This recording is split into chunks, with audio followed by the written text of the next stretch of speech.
This is Anna Tai. I'm the author of the book Eat to Focus. So I'm actually going live on both places right now. I'm on both um, on Instagram and I'm also inside the Facebook page right now. Let me see if I can raise this a little bit. Sorry. Still trying to work out the technical stuff, but hopefully next time will be better. This one seems a little bit dark, maybe my monitor. Okay, anyway, so you're gonna see me kind of looking back and forth on both sides, which is fine because I'm not crazy. Okay, so today, I promise, the next few times I'm gonna have like a schedule of topics that I'm gonna talk about. So that way, because some of you might like surprise, some of you don't, but I just do whatever I found. So usually I just find the topics based on what I read from the Facebook page. So for those of you who are on Instagram right now, um, if you're not inside my Facebook group, you should consider thinking joining it. Inside the group, there's like almost 10,000 people right now. It's very active. There's a lot of question, conversation, discussion going on. So if you are not in the Facebook group yet, you can go to the bio link. I think there might be a link in there. If not, I'll add it there. But definitely something to think about joining if you want to interact with other people, talking about how to treat ADHD in a more natural way without medications. And basically, that's what all we're here for. And for those of you in the Facebook group, for the new members, welcome, welcome. So yeah, so basically, just let me give you a big, quick intro. So I'm the author of the book Eat to Focus. So it's the same handle as the one on Instagram. And for those of you on Facebook group, the Facebook group name is actually Natural Alternative ADHD Treatment, which was a website or blog that I started about 10 years ago. So it has grown, and I just started this group maybe a few years ago. So it's growing, growing, growing, growing. So, but basically, we're all here because we want to try to treat ADHD, or most of us want to avoid the side effects, especially with the medication. There's a lot of side effects.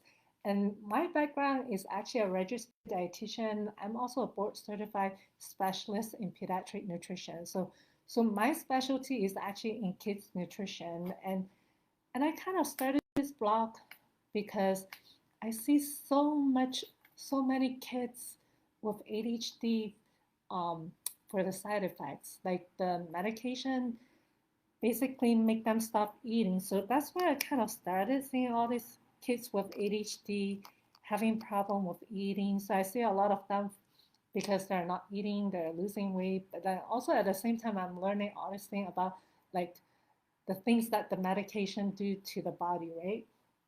So, and then one day there's this psychiatrist. I was like, what's this psychiatrist doing? Like, he's telling his patient to drink coffee and also taking this super high dose fish oil. It was a medication that was like new about 10 years ago.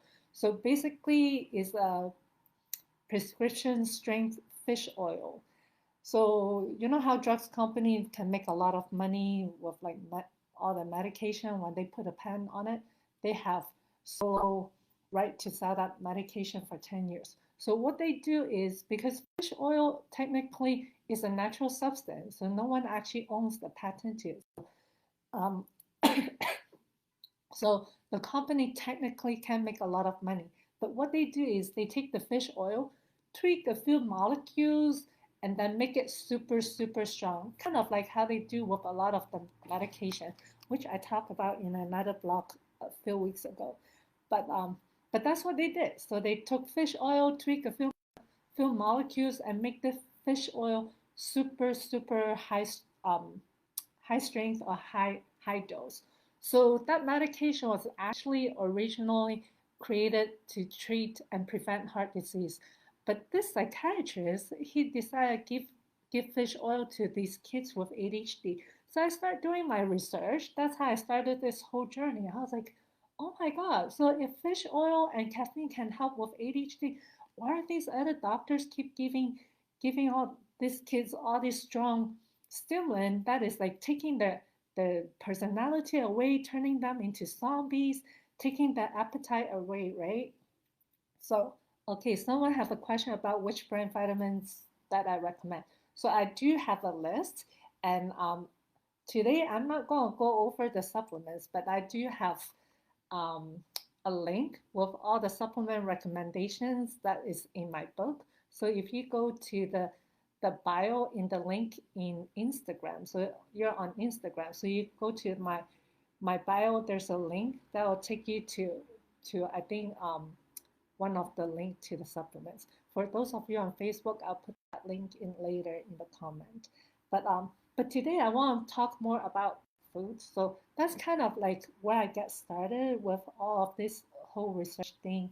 So, but today I want to talk about food because I see a lot of questions about like what kind of food to eat and what not. And there's a lot of confusion because if you listen to conventional health advice, they'll say, "Oh yeah, eat a healthy diet, eat low fat, low salt, and low fat, low salt, and then eat a lot of whole grains and all of those things." But when in fact, actually, all those recommendations works well with someone who have like everything functioning normally and doesn't have any gut issue or things like that. So that might help. Actually, that diet, in my opinion, is not even the best diet. Like no one should be on a low salt and low fat diet, and I'll explain why later. But basically, if you follow, some of you might be already on a healthy diet, like a vegan diet, or like one of those that I mentioned, like low fat, low salt, and you're like, but how come I still have like symptoms, still can't focus, or like my anxiety is still pretty bad. So there's reason why, and let me just go quickly about like basic nutrition, like why we need fat, why we need salt. So fat, for the last 30, 40 years, we've been hitting with the idea that fat is bad for you and it gives you the extra calories. But what we're actually missing out on when you go on a low fat diet is that you're actually um, removing a very significant source of nutrients in your diet because fat does a lot of good things for our body.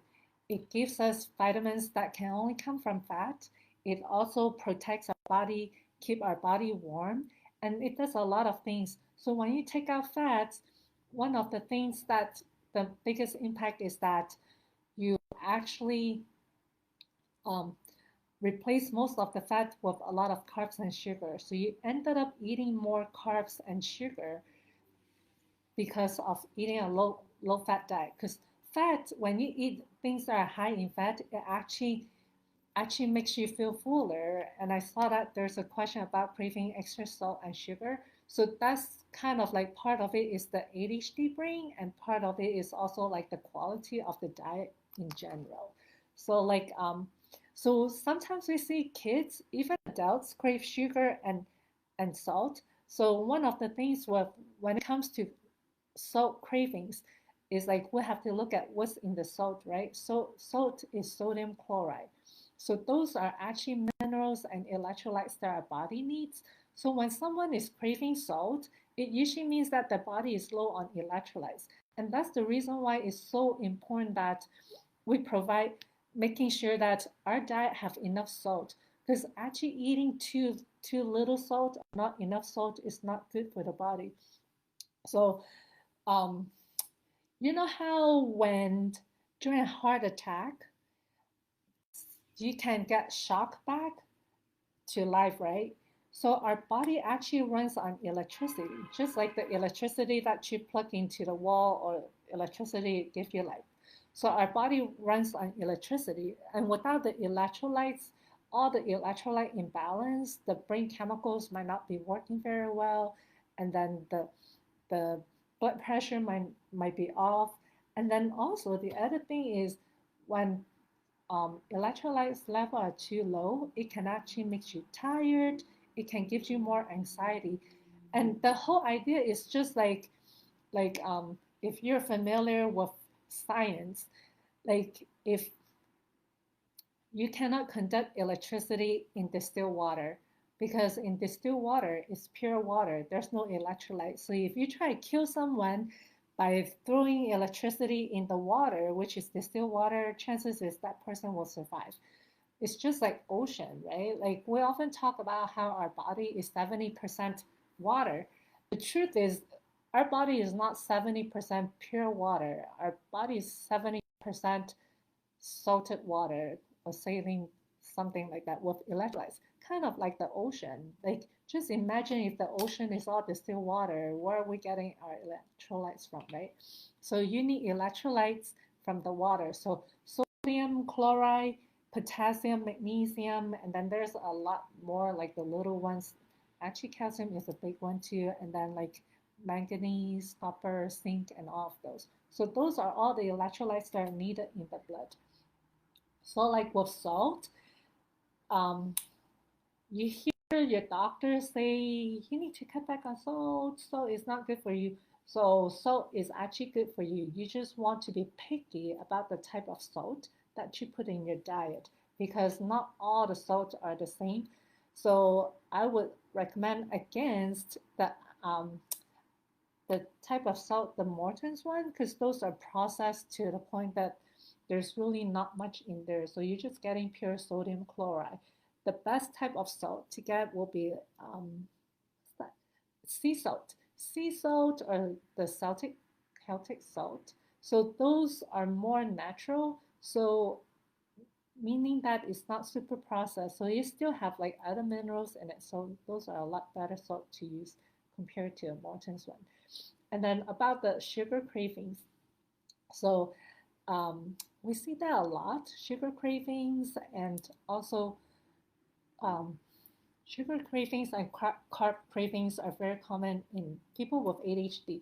Actually, not even just people in ADHD, but general speaking, like people without ADHD, I've noticing there are more and more people talking about cravings and binge eating. A lot of it is part of it is our food supply is becoming more addicting. So if you look at like a lot of the processed food that we eat nowadays, there's like sugar everywhere. So specifically about that question about sugar. Sugar, in my opinion, is not even a food. It is more of a chemical. Even though it tastes sweet, it's it tastes sweet, so it stimulates your brain that to make you want more. That's why you notice that nowadays you actually find sugar in everything. Like the other day, I was in the store and I was walking in the the produce section. So you know how sometimes they put like salad dressing, something healthy that you can go put together with your salad, right? So I live in Hawaii, so we have a lot of papaya here. And I saw this dressing sitting next to the to some vegetables. I was like, oh, let me see if this is good. So I was going to pick that up and bring it home. But I was like, I'm just curious, right? I was like, is papaya seed dressing? Is there really papaya seed in it? So I start reading a label in the back. I was like, start reading. I was like, wait a minute, this is a salad dressing. Like, why is there sugar in it? Why are they putting sugar in that? And then, so I just put it back. I was like, oh no, never mind. I'm not going to put syrup on my salad. Then a couple weeks ago, I was at Costco and I was like looking for some snacks. And I was like, oh, I haven't had beef jerky for a while. So I was looking around in Costco and see if there's any beef jerky that tastes good. And then I was like, just curious. Let me look at the label and see what's on it. And I was like, sugar. There's sugar in beef jerky. I was like, okay, so now they're turning the beef jerky into like candy as well. So I put that back and I was like, okay, not gonna have that. So so that's what's happening nowadays with our food supply is if you get a lot of processed foods, things that are made from manufacturer, really they're not the goal is really not your health. Their goal is more like for profit. So they putting sugar in everything. Like what else I found they have sugar? Well, obviously ketchup. Ketchup is more like a syrup now. Like it's not even something that is like a savory dish, but it's more like a syrup. And here I've been collecting stuff. So something like this, right? Silk yogurt sounds like a pretty healthy thing, right? So okay, sorry, I have two cameras going on here. So silk yogurt, I bought this because I was like, oh, I want to try and see how it tastes, see if it's even good at all. So let's see. So if you look, like, oh, I'll switch over there in a minute. I think there are 12.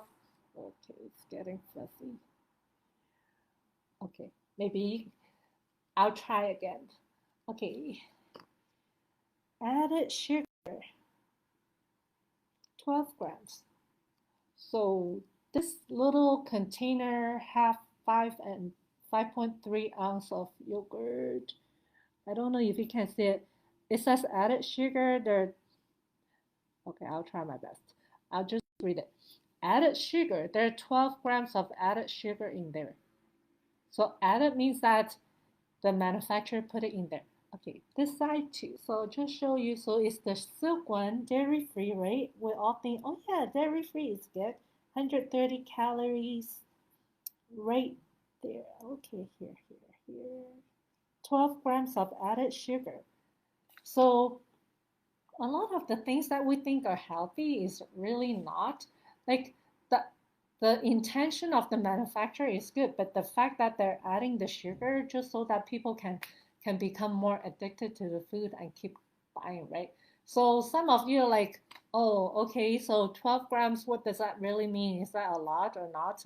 Well, that's definitely a lot because the American Heart Association recommendation for sugar intake for grown adult women is about 24 grams. So that's 50% of the daily needs. For kids, so for parents who are here listening, um, the Academy, American Academy of Pediatrics recommendation, surprisingly, is the same as a grown woman for even a 2 year old, which I disagree. I don't think a 2 year old should have like 24 grams of sugar. So I'll say 10 grams should be the most for a 2 year old or anyone under 10 years old. Try and minimize their added sugar intake. So I'm not talking about natural sugar that comes naturally with food, like the fruits and the milk, but the added sugar, that's where you should be worried about. So added sugar can be a source of addiction because it stimulates the um, dopamine reward center in the brain. That's the same part of the brain that is somewhat defective in the ADHD brain because that's the part of the brain that makes you crave sugar. So unlike any other food with sugar specifically, like I mentioned earlier, this is the reason why I don't think sugar is a food. It is more of a chemical because when you eat sugar, it stimulates that dopamine reward center. So every time it stimulates it, it, it gives you that rush, that little high of dopamine. It's like, oh yeah, that feels so good. Then that feels good feeling makes you go and get more of that sugar again later, right? So so then over time it's like a vicious cycle. You get a little bit sugar, you get a little bit high, you go for more sugar, and then you get a little bit more high. The problem with sugar specifically is that that sugar keeps stimulating, and then but over time your body actually needs more and more sugar to get the same high, that same sugar high that you get each time.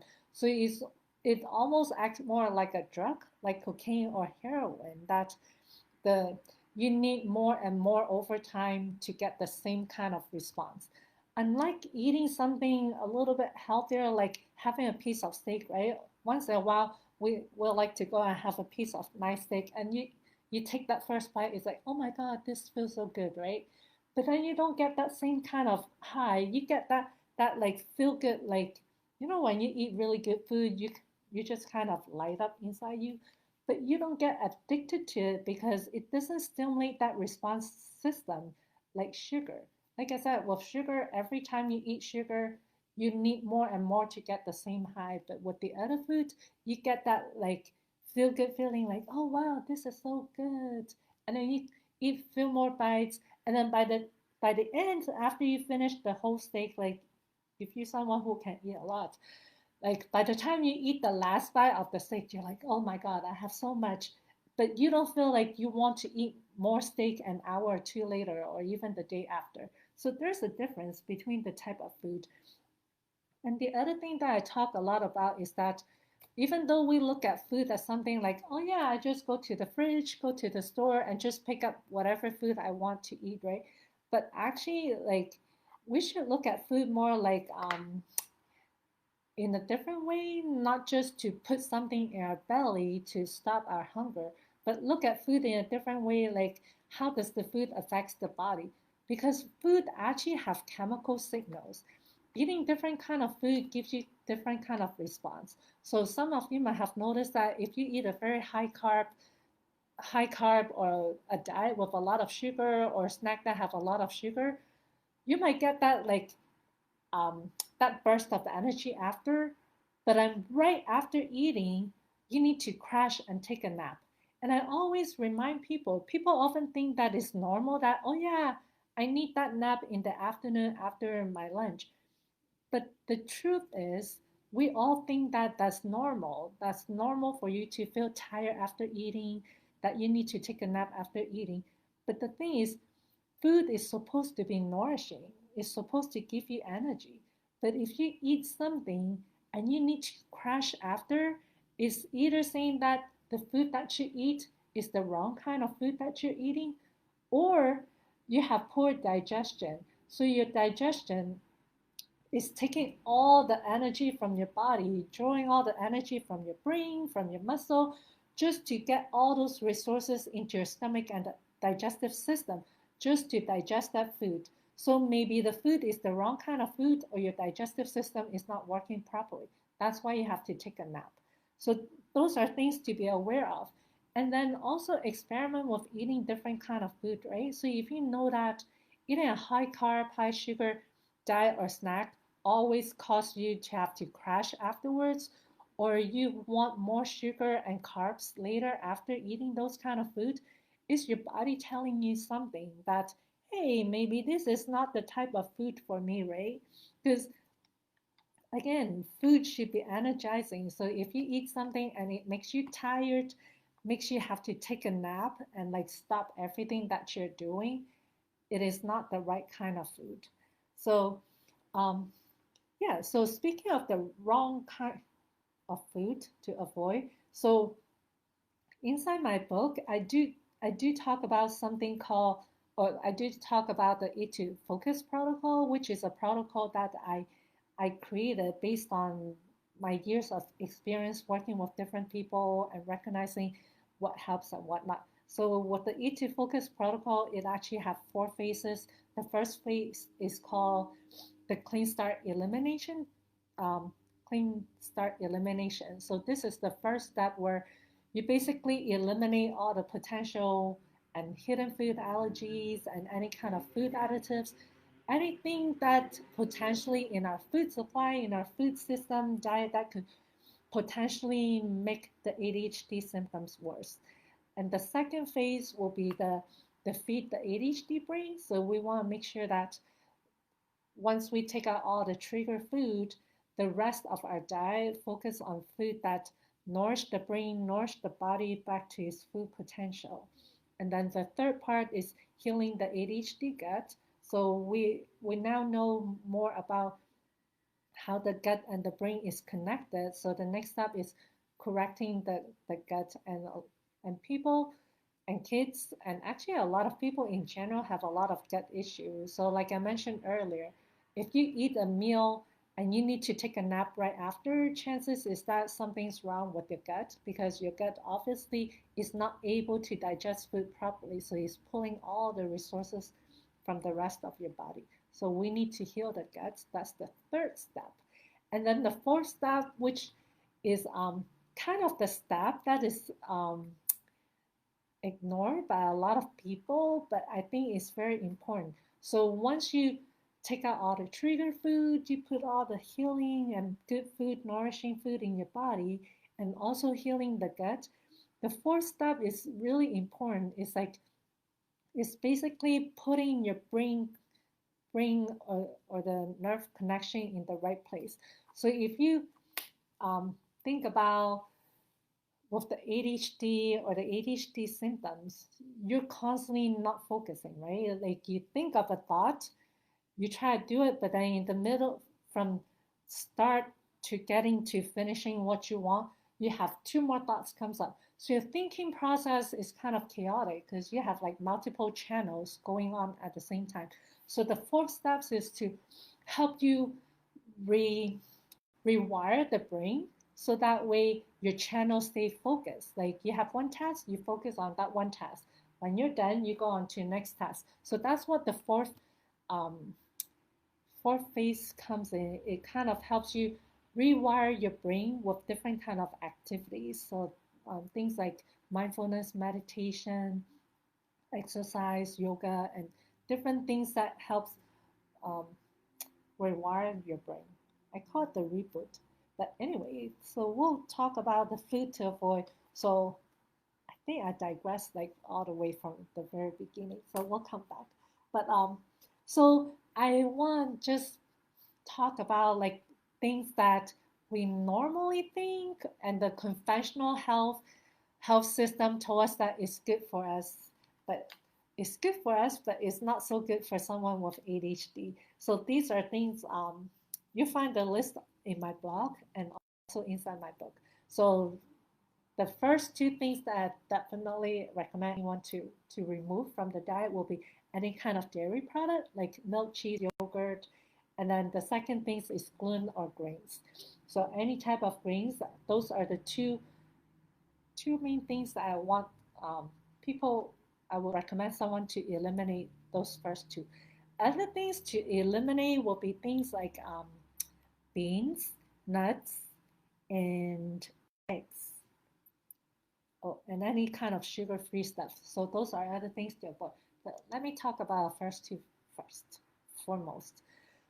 Gluten. So the reason why I recommend avoiding greens and gluten is there are multiple reasons. First of all, there is studies that shows that people with ADHD tend to have more gluten intolerance and more celiac disease.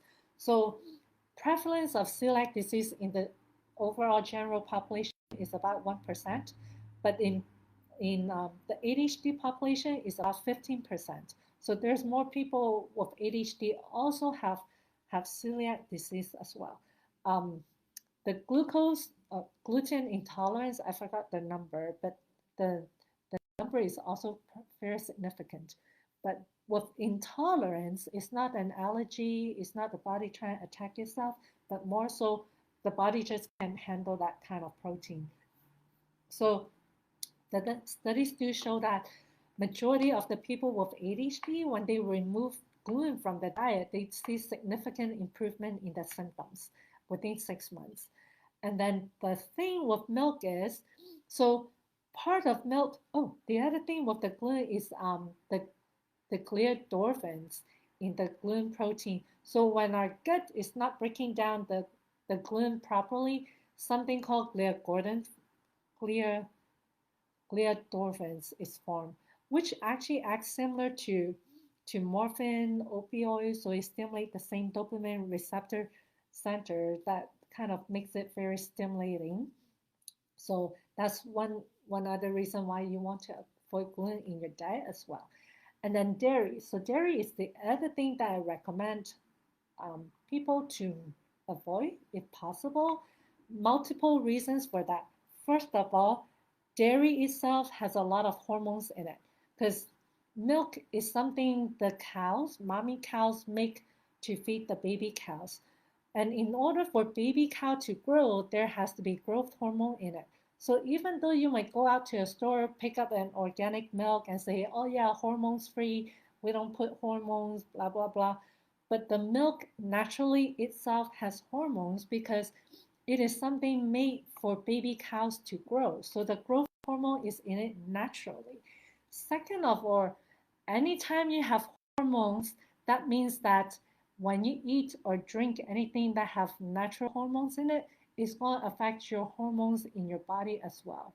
So it's going, and if you think of hormones in the body, a lot of times one might be thinking of something like the female hormones, the male hormones like testosterone, estrogen, progesterone, those kind of things. But then going back to like the sugar cravings in ADHD, insulin is a hormone as well.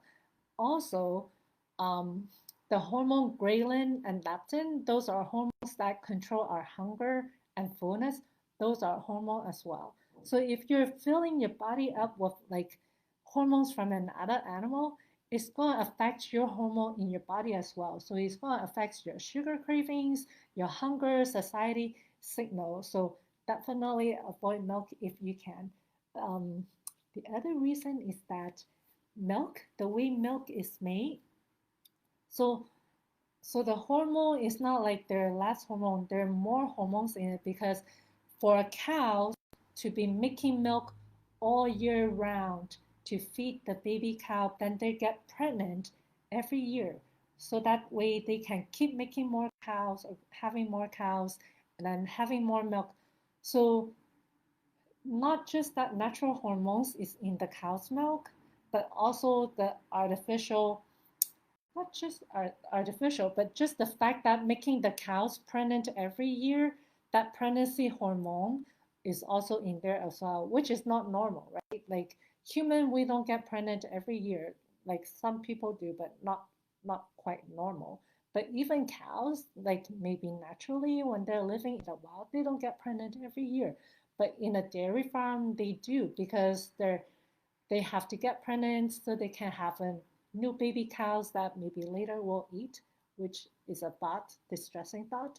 But also, they can only make milk with certain type of hormones in the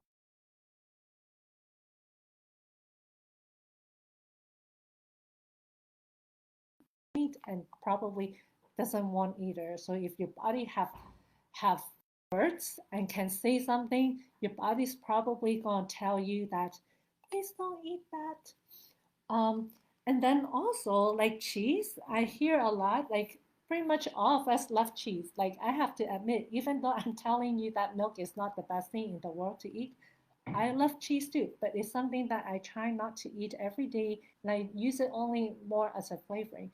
So cheese, if you think about how they make cheese, so it's pretty much a very concentrated source of milk. So they take a lot of milk and then condense it into a little block of cheese or a little bite of cheese that you eat.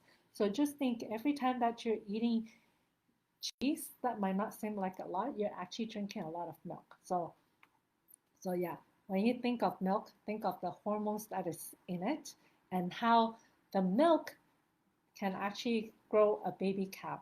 And in fact, so you know how in human it takes about 18 years for our kids to turn into adult grown size or technically called an adult. In cows, that process actually takes 8 months. So from a baby cow to a grown up a size cow, that takes about 8 months. So imagine how big of an impact that growth hormone is, right? And then the other thing that might gross some of you out is there are actually mucus in the cow's milk, and FDA actually allow a certain amount of mucus in the milk or pus or mucus, those slimy thing. Like for those of you, some of you might have grown up in a dairy farm, you might know that there's some pus in the milk because you know like okay moms out there if you have ever breastfed before you know sometimes your baby chew on the nipple and then you get sores, you get mastitis. So there is some mucus and pus in there, but the FDA allows a lot of it in it. And the gross thing is that manufacturers actually don't always filter those pus and mucus out of the milk. So they just blend it up. And if you think about how the cows are being milked so often, so much, just imagine all that inflammation coming out from the udders and the milk and all those things. So yeah, milk is disgusting if you think about all of that. And then also looking at the condition where the cows are raised, you feel so bad for them. So even though like people always think that, but milk is so natural, it comes from a cow. Yeah, it is natural, but after they put all that process in, make the cows do something so unnatural over the years, over and over again, it kind of becomes not that natural anymore. So yeah, so that's the dairy and the grains. Okay, with the grains, I only talk about the gluten, but grains in general. So we're talking about things like rice, um, all these other grains that have fancy names that I don't know of. But so rice, couscous, quinoa, corn, definitely corn. I'll say no to corn. And the reason why is because about 90% of the corn on the planet is all GMOs. So even though scientists say, oh yeah, GMOs is totally normal, totally fine, I was like, I don't think so. Anytime you genetically change something, the body cannot recognize it. And that's the problem with eating. We think that we're eating food and we're breaking down everything that we eat and we're absorbing all the nutrients. But the thing is, your body needs to be able to recognize the food that you eat for it to break it down. Our digestive system is not like a garbage disposal where it goes in and blends up everything. It doesn't work that way. Our digestive system have very specific enzymes that cleave different things. Even like with breaking down protein, breaking down carbohydrate, and breaking down fats, there are very specific enzymes in our stomach and in our intestine that breaks down fat, breaks down carbs, and breaks down protein. And even among the different type of protein, fats, and the carbohydrate enzymes within each category, there are very specific enzymes to break down each type of carbs and different chemicals structure. And that's exactly the reason why we human cannot break down fiber like termites, because we don't have that enzymes to break down fiber. On the other hand, termites have the enzymes to break down fiber. That's why they can eat wood and survive, but we cannot. So that's the difference. And that's the thing that we need to remember when we eat is like, will our body recognize this food and break it down properly? And when the food is not broken down properly, it stays in the intestine. And then you know who live in the intestine, right? Bacteria and yeast. So when the food is left in the intestine to rot, the bacteria and the yeast is going to be the thing to eat on that food. And bacteria is kind of like house pet, right? If you have a cat at home, you don't feed your cat dog food, right? Or if you have a dog, you wouldn't give your dog cat food. So it's the same thing as well. So when you have, if you also go and look at the gut bacteria, it's like, are you feeding your body the right kind of,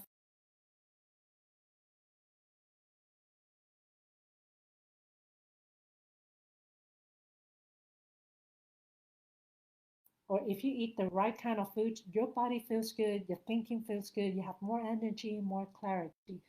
And if you also feed your gut bacteria the right kind of food, your intestine feels better. Like your bloating disappears, your constipation goes away, your diarrhea goes away, and then you also notice that you lose weight. So, so that's kind of things to think about when you think of what kind of food to eat. And then I just got a question earlier today. Someone asking about eggs because they noticed that in my recipe book and in the all the recipes that I share, there are no eggs. So we often think that eggs are good, and I love eggs. Nothing wrong with eggs if you can digest it or if you don't have a leaky gut. The eggs, the best part of the eggs is actually the egg yolk. That's where all the good vitamins, the fat soluble vitamins, and all the minerals are in. The egg white, not so, but again, conventional health advice is eat the egg white because there's no fat in it. Again, that's the problem of not eating fat. The thing is, egg white is the portion of the egg that most people are allergic to.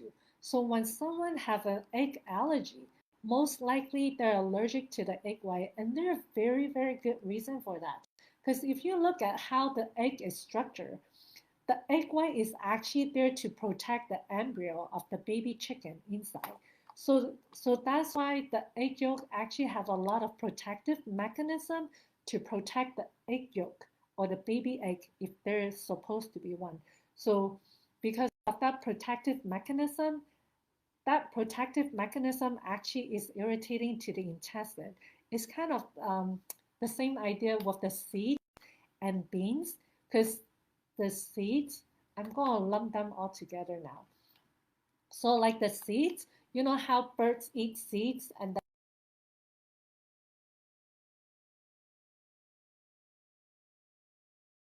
spread seeds around. So, the plant might be planted here. It's not like the tree have legs that they can walk to move to somewhere else, but they make seeds that animals eat, and then the animals travel and bring the seeds somewhere else.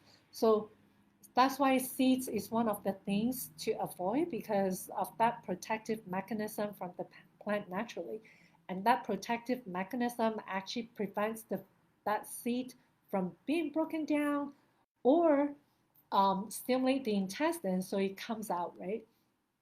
And same thing with the eggs. The egg white protein have similar kind of protective mechanism.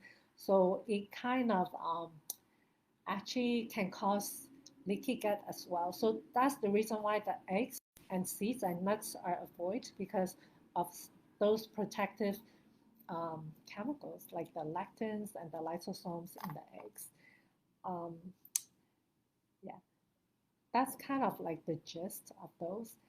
The other thing, actually should be the third thing that I talk about, is sugar-free products or sugar-free artificial sugar and things like that. Overall, I recommend against it. First of all, it doesn't taste good. I never like that flavor, but it's not such my preference, but the whole chemical biological side of it. So all these sugar-free things like Equal, NutraSweet, Splenda, acid supplement, potassium, all these things, I think they comes out maybe 20 something years ago. So all the studies are actually paid for by the manufacturer of those things. And all the studies are done on adults and all the studies are done short term. So there's no long term studies. But now I think we have been using those for years.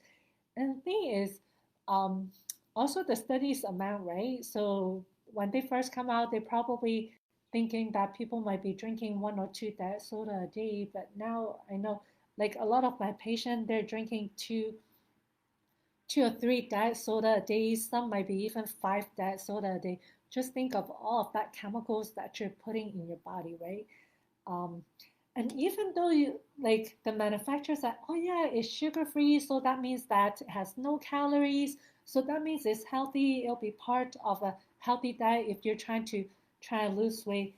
But what we're actually looking at is the sugar free drinks and anything sugar free with any sugar free thing added to it still increases food cravings. Sugar cravings actually increase insulin resistance and risk of diabetes, risk of obesity. Like they keep saying, like if you ask like a regular dietitian who's not in the functional area, they'll tell you that, oh yeah, diet soda is good, sugar-free stuff is good. Like I work in a hospital. All these dietitians, I see them drinking this diet soda in my mind. I was like, oh my God, that's so bad for the body. But they're drinking it, but they're also telling everyone that, oh yeah, it's okay to drink it.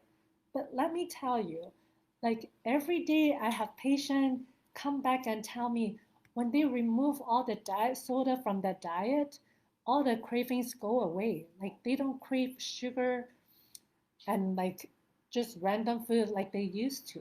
They still have like cravings for other stuff, but that's for other reason. But all of them say that when they stop drinking diet soda, the, the body feels better, the digestion feels better, and they stop craving food. So definitely diet drinks are doing something to your body.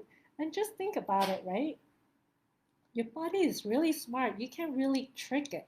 You can just drink something that tastes sweet and have no calories and no sugar in it. Because that's the thing too. Like when they drink something that is sweet, your body's like, oh yay, there's sugar coming in. And then later your body's like, wait a minute, I just have something sweet, but where's the sugar? I'm not sensing any sugar or glucose. So the body's like, hey, we're missing something. Go eat more sugar. Go eat more sweet. So that's how like a lot of this um, sugar-free stuff can increase and cause cravings is because you're tricking your body to think that there's sugar. And then again, because especially Splenda so proudly claimed that, oh yeah, we're made from natural sugar. I was like, okay, so if sugar is natural, why do you still have to manufacture it, right? So there's still part of it that acts like sugar. And then, like I mentioned earlier, I don't consider sugar as actually food. It's more of a chemical that stimulates the brain and messed up with the body hormonal system. So yeah, so um, artificial sugar still stimulate sugar cravings and food cravings, and definitely is affecting the body's hormonal system and the gut bacteria. Because oh, so speaking of gut and sugar, so for those of you who are baker out there, I don't really bake much, but I do know a few things. Um, in order for the bread to have that nice rise, you mix the yeast with sugar, right? So knowing that, that means that every time you eat something sweet or have sugar in it, you're feeding the yeast in the intestine as well. Because not only you're not the only one who likes sweet stuff, but the yeast in the intestine love it too. So when you eat too much sugar, you're feeding the yeast. So if you're making bread, you mix the sugar and the yeast, and that's supposed to create that bubbly or that little those airy filling in the bread. It's doing the same thing in your gut. So when the yeast eat all that sugar you eat in your intestine, you know how you complain that you're feeling bloated and gassy after eating like certain food? That's what's happening because the yeast and the bacteria is eating the sugar, and when they eat sugar, they make gas. And yeah, so that's how you can get bloated and get gassy when you eat a lot of the wrong kind of food and feeds the wrong bacteria. But yeah, that's kind of the food that I'll definitely avoid if you're just starting on this whole natural alternative ADHD treatment journey. So dairy products, gluten, or grains overall, eggs, especially egg whites, and sugar-free drinks, any kind of sugar-free candies, things that have sugar-free stuff in it. Oh, and then nuts and legumes is the same idea with like the grains, is the lectin in it that stimulates the intestine and causes leaky gut. And then of course sugar, right? Anything that is sweet and have sugar in it is going to stimulate the wrong kind of bacteria in your intestine. And then you might be thinking, oh yeah, I can take a probiotics, right? But yeah, taking probiotic is good to help put the good bacteria in it. But if you take the probiotics, which is your good bacteria, but then keep putting food to feed the bacteria, is like you're almost doing the opposite. So going back to the idea of like having a house pet, right? If you have a cat in the house, you buy cat food to feed the cat, right? But if you keep buying dog food, then you might start attracting more dogs to your house, and the cat's like, there's no food for me here. I'm just gonna leave. So that's the same idea too, right? If you put the probiotics, take probiotics, the good bacteria, but you're not eating the food that feeds the good bacteria, then eventually your the probiotics or the good bacteria is going to keep dying. So you just have to keep taking probiotics. The idea of probiotics is you're supposed to take it for a period of time, and eventually you repopulate and correct your gut balance that you don't need it anymore. It's like buying goldfish in your tank, right? In your fish tank. You don't keep buying new goldfish every week because you buy the goldfish, you feed well, then your fish stay alive and they live for years.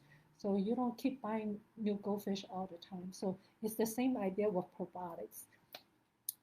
And definitely probiotics is good for ADHD brain because the gut feeds the brain. So anyway, so that's it for today. So today we cover like some common perceived healthy food that conventional health professional or advise us to eat, but that might not be very good for the ADHD brain or the ADHD gut. So I think next time, this is what I think, but you guys tell me what you want me to talk about next time. Someone have a question about supplements earlier. I can talk about that as well. So I'm thinking that next week I can maybe talk about food or the ADHD diet, what kind of food is good for feeding the ADHD brain, because that will be actually the second steps in the Eat to Focus protocol. And then again, if you want to learn more, you can go to the website natural dash, okay, start again. Natural dash alternative dash ADHD dash treatment.com. I know it's really long, but for you on Instagram, you can go to my link in my bio, and you should be able to get to the link right there to the blog, and you can learn a lot more in there. And then for those of you on Facebook, I'll put the link in the comment later so you can just go right straight there. And if you want to learn more, go to my blog. You can buy my book. You can get my recipe book, which actually I just published on Amazon just last night. So it's brand new, fresh. That's available with all the recipes that is specifically to help heal the ADHD brain. All right, so that's it for today. Thank you so much, everyone who showed up today. And I'll see you next week. And like I said, if there's anything specific that you want me to answer, put it in the comment, DM me, either place, Facebook or Instagram. I'm checking messages all the time. Okay? All right. Thank you very much, guys.